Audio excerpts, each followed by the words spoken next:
it's Joyce Conroy. You are on the block party with me and award-winning creative director and designer Ernie Cefalu. This is Ernie's Corner. And Ernie, I wore my blue because we're going to Yeah. be talking about the Blues Masters and went on the internet, and it's so much wonderful information out there. But I know that you are going to give us more.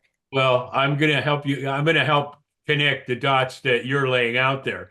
And that's the beautiful thing about what you and I do. I mean, you have all the knowledge that goes deeper than me just doing an art assignment. And this one is really kind of unique because looking back before we move forward, in 1970, I was working. We had talked about I had made a relationship with Nick Scalisi at Scholastic Book. I did some book covers for him, and those were the ones that went out when you were in school. You got the Scholastic Book thing you could order books from, and it was a really cool company. And he was a creative director there, and I had called him. I didn't get work from him there, but we started doing freelance work together, and we became friends. And I had a studio kind of in the house.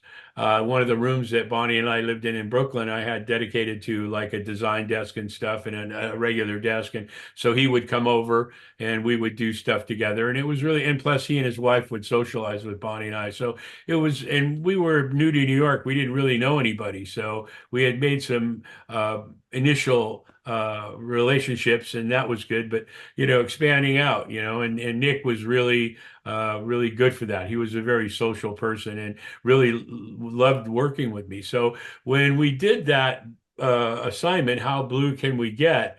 That series of English and old American blues masters, we didn't know, or at least I didn't know, and if Nick knew, he didn't share it, but Craig Braun had already an established relationship with Blue Horizon, and somehow this one slipped through the cracks, the same way that Jesus Christ Superstar. I mean, not that that was a competition at the end of it, but the guys that left it thought for sure they were going to keep it, and all of a sudden, in comes somebody they weren't expecting. And this is that kind of thing. I mean, Craig Braun had a relationship. I didn't know who Craig Braun was. Neither did Nick. Nick had his relationship with the art director, creative director there at Blue Horizon. So when we got that assignment, and we did a really great job, we talked about it last time, and how blue can we get? And there were some really great blues masters and some great English musicians who picked up on the blues thing and brought it over to the United States in that part of that English invasion. And so when this assignment came up, Nick had moved on. I was now working at Craig Braun. And we had talked about this before. There were other assignments than the Rolling Stones song that I worked on while I was there at Craig's. When I knew that I was coming to LA, there were assignments that I needed to do before I could leave. And I knew about a month and a half before I actually left to go to Los Angeles that I was finishing stuff up and taking on new assignments, because at this point the art department was me and a production artist up there on the third floor. So this project came along, and the fact that Craig had seen the work that I had done for How Blue Can We Get, he kind of, it was funny because I remember it wasn't in my initial meeting with him, because that was really Jesus Christ Superstar and this logo that he needed for the Stone. So we didn't really go a whole lot deeper. I showed him some corporate work. I showed him the Dolls Alive stuff that we did, and that's pretty much where it ended. As I was working there, he asked to see more and more stuff. And lo and behold, I showed him some of the How Blue Can We Get stuff. And I remember I was in the art department. He came up to the third floor, and I had brought some stuff in, and I had those out there, and he looked at it, and again, I didn't really know that he had the relationship and that we had taken this project away. And that's when he shared it with me, that and he kind of thought it was kind of cool, because now the guy that took away the project is now working for him. And so there was this kind of snicker on his face. And at that point, I was really loving working there at Craig Braun. It was great. It was like my life had been leading up to that with all this music stuff, and it was right in something. It's like you when you love a music, and all of a sudden it becomes your career. And it's like, God, I never had to have a job. This is something I just love to do. And I can't believe I feel guilty people paying me to do it. So it was one of those kind of situations. And he thought that it was pretty clever. And then not long after that, well, actually, quite a bit after that, um, he had called me down to his office, and I was there with Tony Graboy, who was his vice president, head of sales, who ended up being my partner at Pacific Ioneer. But Tony was the account executive on Blue Horizon, and they got this project uh, well, for the Blues Masters. It was 40 Blues Masters, and they needed it pretty quickly. And I needed it, and I was up. I mean, I had been working on other stuff and finishing up stuff that I had started. By this time, Jim Doyle, who had worked with me at Norman Levitt, Jesus Christ Superstar, was now the production artist at Craig Braun. I had brought him over, and a retoucher that I had had at Norman Levitt that was freelancing, and he would do some retouching at Craig Braun for different work that we were doing. So, we got this assignment, and I needed to do something fairly simple. I knew that it was going to be 40 artists. And at this point, let me jump out of the picture for a second, because I want you guys to take just a minute to look at this. I'm not going to say anything. I'm going to kind of levitate myself out of here. And here you go.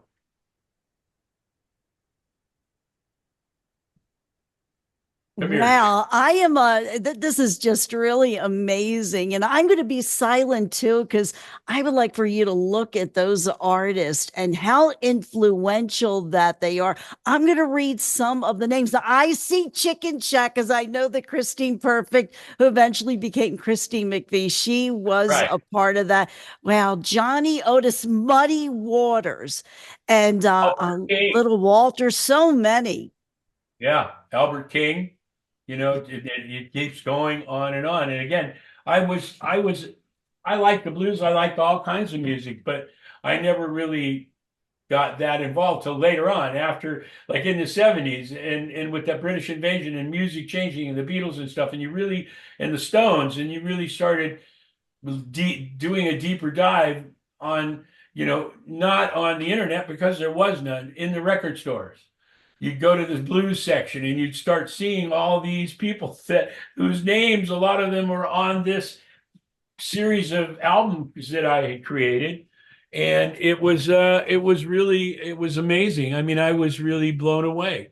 And so I needed to come up with something that would, I mean, we did the history of British rock volume 2. You saw what we did there. I mean, the good news here is that it was a series of albums, and then there were other pieces that spun off, like ads and different things that we did in this same format. But one of the things that I wanted to do was make it, again, look like it was like if you went to a grocery store and you bought something and they put it in brown wrapping paper, especially in the deli department. They wrap it up in brown wrapping paper and gifts and things. So I wanted it to be that kind of homey, kind of warm and fuzzy kind of feel.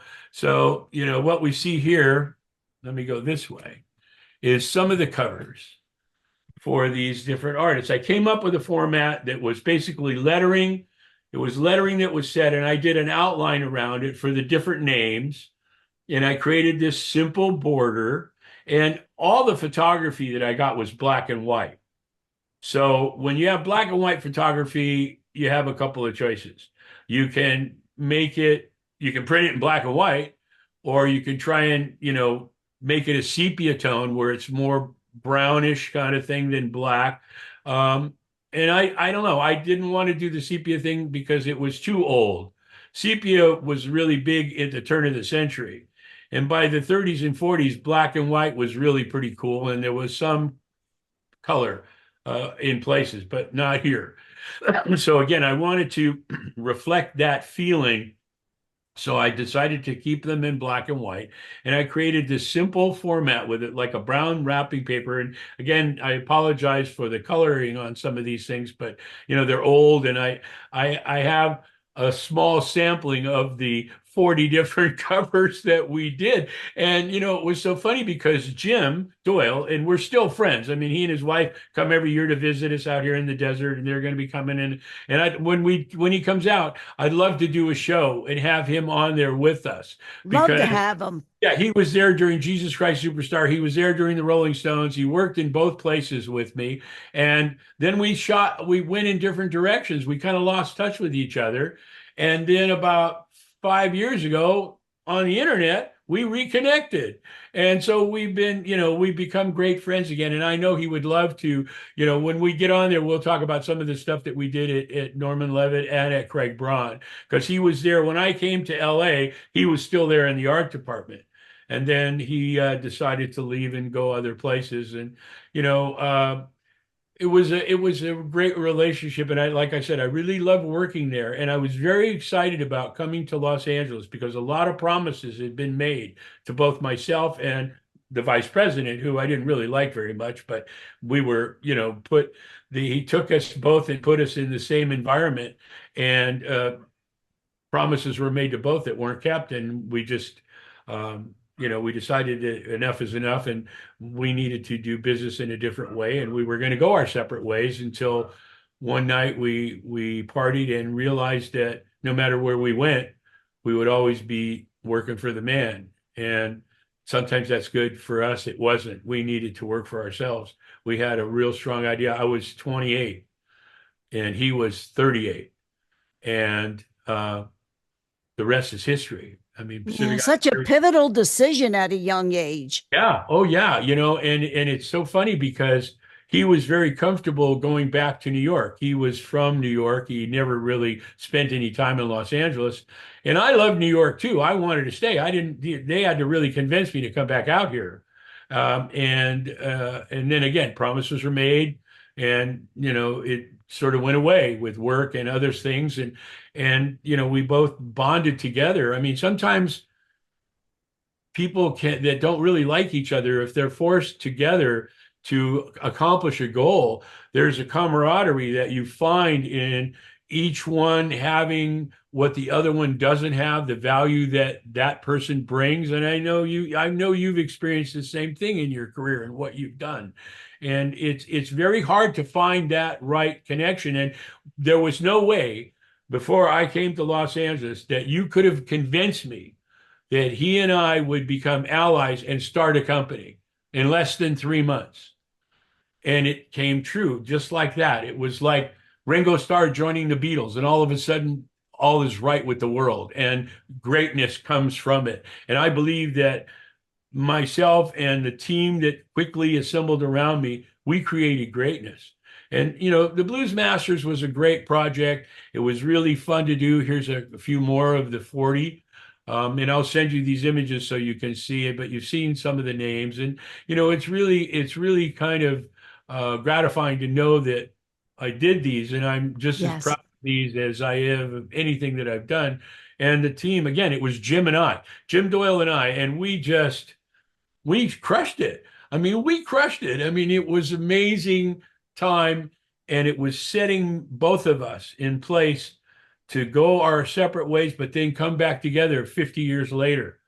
And he's going to be involved in the stuff that we're doing, and in the future with this museum and stuff. And our neighbors on the block will have an exclusive to all of that as it happens. But there's some really amazing things happening, and people are all coming back together. Here's some of the backs that I did, because we also needed to, because there were no gatefolds or anything, there was credits and stuff that needed to be on the backs of each one of these. And again, a format had to be created that not only tied in with the front, but also worked on the back to accommodate all that text. And then what you see over here is one of the ads that we did for the Blues series. And again, always on that kind of parchment paper feel, so that it really, it kept the integrity of what we were trying to do and the musicians that we were trying to represent with what we were creating. It was this was a really amazing project, and I think I became a shoe-in for it because even though I didn't know the people that Nick was dealing with at Blue Horizon, Tony knew the people. And again, it was like when we got this project, and Tony shared this with me later, that part of the presentation, because Tony always carried a portfolio. There was no internet where you could show people or give them a floppy disk or anything. There was a portfolio that you carried around. And in fact, I have three of them from back in the day. The very first one that I ever had, and the one my mother kept when I was in school, and all these different things. And so part of the presentation that Tony made to Blue Horizon for this assignment was all the blues master, or the how blue can you get. We've got the same guy that did that and is now joining forces with us. And that was a very comforting feeling for the person that was assigning the project, because it was a very important project to them. Like you had said, that it's a very sustainable, established label that was putting out all this stuff. Yeah, Neil Slavin and Mike Vernon, they were the two founders. And really, and it's endearing to me to know that you were involved with this history in some way. Yeah. Well, it shocked me too. I mean, I'm because again, sure. I didn't really realize, just like everything else we did a Stones tongue. Okay, well, I like the Rolling Stones, but I was a Beatles fan, and a lot of that kind of stuff that I had done was really great to know that I had done it, and never really realized how important it was until 50 years later. And it's still holding, its mud. I mean, a lot of Jesus Christ Superstar, it's always being released either on a city theater or a major Yeah. release, or, and it's really, and the Stones and the logo. And even though there's 100 variations of that logo, to be the chicken or the egg with that, whether it was myself or John Pache, doesn't really matter. It was being part of it, being part of something that was great. To be able to say I have a piece of that was really a great thing. And again, not something that I really focused on until years later, till the internet, because I never really looked back. I was always looking forward, Mhm. what was in front of me and trying to get the next project, and never really stopping and saying, well, remember when we did all this? Well, then the internet came along and it became very important. And for me, it became a way of reaching out to people like yourself and our neighbors on the block and other fans that love the music and now are discovering the art, or the other way around. I mean, it's really great to be relevant and, keep on creating history instead of becoming it. Oh, it's great. Yeah, when you were talking all about the decision to go with either when it came to those volumes of the Blues Masters, whether to keep the black and white or is it the sepia tone, I kept saying, I'm so glad he chose the black and white because Yeah. I think that really conveys nostalgia. Yeah, and it goes along with, it's not fancy, it's not die cut, it's not foil stamped, it's not slick, it's home done, it's down home. It's down home. It's like when you go to a Chitlin's place, or you get some barbecue and they put it in brown paper and you take it home and it's delicious. I mean, that was the feeling of the era, and that was why it was so important to do this. Unlike the how blues can we get, it was really not like this at all. It was on white background, and it had its own look and feel. But then getting this assignment really got me more into it, because after we did How Blue Can We Get, I started getting more into blues, uh, Hmm. and really understanding where all of it started and who started it and how it carried over. I see some of the stuff that I've done, but more over the stuff that Drew Struzan did and Bill Garland, the people that are trying to emulate their style, because they created something that didn't exist before. And now people emulate. There's an illustrator named Steve Chorney, who was an understudy of Drew's, that used to hang out at Pacific Eye. And he's a really incredible illustrator, just like Drew. And his stuff looks just like Drew's. But, for me, that's always being like, well, this guy it's like the lead singer for Journey. Great singer, but he sounds just like the singer before. I mean, it it's great to have to blaze your own trail and have the ability to do it and the talent to do it, and more than anything else, be in the right spot at the right time. And we've talked about that many times. It's my throughout my career. This is another way of illustrating that, the connections and how they just intertwined, and what goes around comes around, and sometimes you're there and ready for it, and sometimes it goes right past you. I've just been lucky enough to have more right there waiting for it than the ones that swing by me. So It and is really something about connections. When you had the names up, all of a sudden, all these songs started coming to mind so for me. I've got a couple. If you've got a couple, and then you play the ones that you want. For me, it's Furry Lewis, his version of Glory Hallelujah, just amazing. And then Mississippi Joe Calcutt with Married Woman Blues. Those two songs really kind of resonate with me. But what are you choosing? Alrighty, when I saw Big Joe Turner, now Big Joe Turner is considered like one of the early pioneers of rock and roll. I Yeah, believe he is in the Rock and Roll Hall of he Fame, is. and he Yes. should be, because he did shake, rattle, and roll. That is one, but flip, flop, and fly. Yeah. That is Yeah. a That's wonderful great. song. Peter Tork has done that with Shoe Yeah. Suede Blues, a lot of artists. And then, of course, Dust My Broom. I Yeah. think that's Elmore James. Yes, yes, and those are great choices, and any of those that you play, or maybe when you have a blues night, you can play them all. Well, guess what? On WHFCC, when we do our Ernie's Corner chats, in many ways, you help me to write the show because I tend to center the theme around what we've talked Oh, about.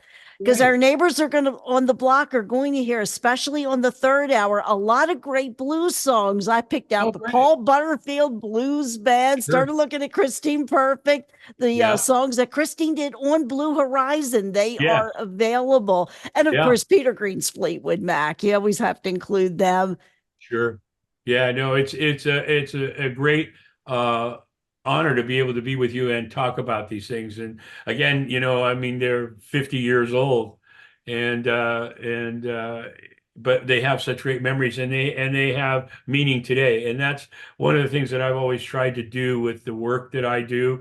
The creative end of it is to always try and never follow a trend, never follow a fad, try and create things that'll be timeless. And I think I can say that about a lot of things. These covers and stuff that you see here were done 50 years ago, over 50 years ago. This whole thing was done over 50 years ago, which is really pretty amazing. I mean, even to me. And what's going to be coming up, one of the things that we're going to be talking about is some of the shows, the museum shows at the Smithsonian, and how our rock rolls, which is right here with all these things. And that's coming this year. Stuff is really happening, Joyce. And our neighbors here on the block are going to be right there in the front row.